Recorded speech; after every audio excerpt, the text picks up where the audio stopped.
Hello friends, అందరికీ నమస్కారం. ఈ తెలుగు లైఫ్ స్టోరీ వింటున్న ప్రతి ఒక్కరికి థ్యాంక్ యూ సో మచ్. మీరు ఎప్పుడైనా ఊరి బయట ప్రయాణం చేసినప్పుడు మీకు ఏదైనా వస్తువు యొక్క అవసరం ఉన్నప్పుడు మీ దగ్గర చిల్లర లేని పరిస్థితి ఏర్పడిందా? వస్తువు కొనాలి, చిల్లర లేదు. ఇప్పుడు ఎలా? వస్తువు చిన్నదైన అవసరం తప్పనిసరి. ఇప్పుడు ఏం చేద్దాం?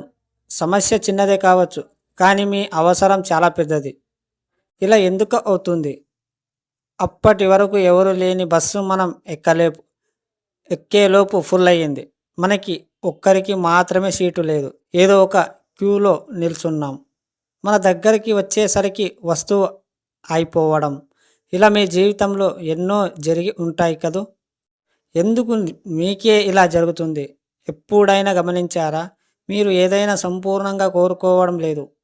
బస్సులో రద్దీ ఉన్న మీకు మాత్రం సీటు దొరకడం లేదు. కానీ మీరు ముందే ఊహిస్తున్నారు రద్దీ ఎక్కువ ఉంది అని.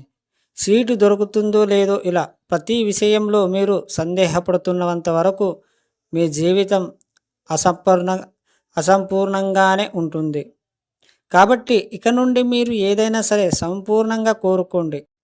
కోరుకోవడం మీ హక్కుగా భావించండి. ఇక్కడ మీకు అన్నీ సంపూర్ణంగా సిద్ధం చేసి ఉన్నాయి.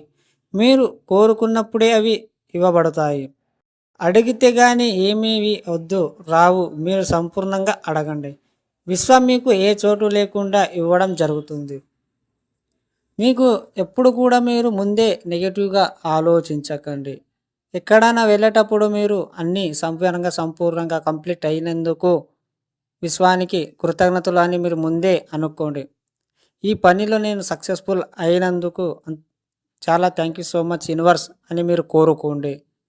ప్రతిసారి మీరు నెగిటివ్గా ఆలోచించకుండా పాజిటివ్గా ఆలోచించండి. మీరు ఎక్కడికైనా వెళ్ళేటప్పుడు నాకు ప్రతి ఒక్కరూ సహకరించినందుకు, ప్రతి వెహికల్ నన్ను సహకరించినందుకు విశ్వానికి కృతజ్ఞతలు అనండి. ఈరోజు ప్రతి ఒక్కరూ నాకు అనుకూలంగా కూడి ఉన్నందుకు విశ్వానికి కృతజ్ఞతలు అని మీరు చెప్పాలి.